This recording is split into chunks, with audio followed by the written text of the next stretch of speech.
দুপুর বন্ধুরা, চলে আসলাম আবার একটা ভিডিও নিয়ে তোমাদের সামনে। তো তোমরা সবাই কেমন আছো? আশা করি ভালো আছো, আর আমিও ভালো আছি।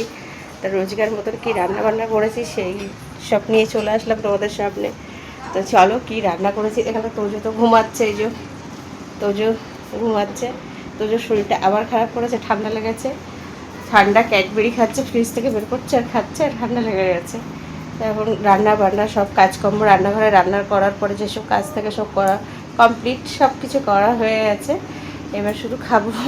আর এখনও তোমাদের দাদাভাই বাড়ি আসেনি, এসেছিলো একবার, চলে গেছে, কাজ হয়নি পুরো। তো চলো তোমাদের দেখাই কি কি রান্না করেছি। আমি দেখাই, এখানে এই যে গরম গরম ভাত।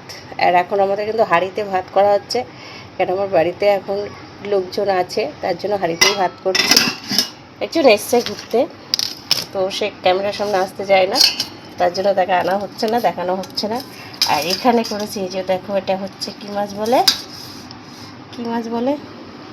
পাকাল মাছ। পাকাল মাছের এই যে আলু দিয়ে ঝোল, এই যে লাল লাল করে ঝাল, খুব ঝাল ঝাল দেয়নি, মানে এটাও আদা জিরে বাটা দিয়ে করেছি, পেঁয়াজ টিয়াজ দেওয়া হয়নি।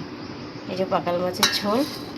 আর এখানে হচ্ছে পুঁই শাক ভাজা, রসুন ফোড়ন দিয়ে পুঁই শাক ভাজা, রসুন কাঁচা লঙ্কা কালো জিরে দিয়ে রসুন ভাজা। আর এখানে এটা কি বলো তো বন্ধুরা, এটা হচ্ছে কুমড়োর ফুল। সবাই তো বড়া খায়, আর আমি আজকে এটা বাটা করেছি, কাঁচা লঙ্কা কালো জিরে দিয়ে বেটেছি। এই যে এটা বাটা করেছি, এটা প্রথমবারই খাবো, জানি না কেমন লাগবে আর কেমন খেতে তাও জানি না। তো এই আজকে রান্নাবান্না হয়েছে বন্ধুরা। তো তোমাদের কার কার ভালো লাগে, আর কে কে এই কুমড়োর ফুল বাটা এরকম খেয়েছো, সেটা আমার জানিও কমেন্টে অবশ্য করে। আর তো চলো এখনকার মতন টাটা, সবাই ভালো থেকো, সুস্থ থেকো।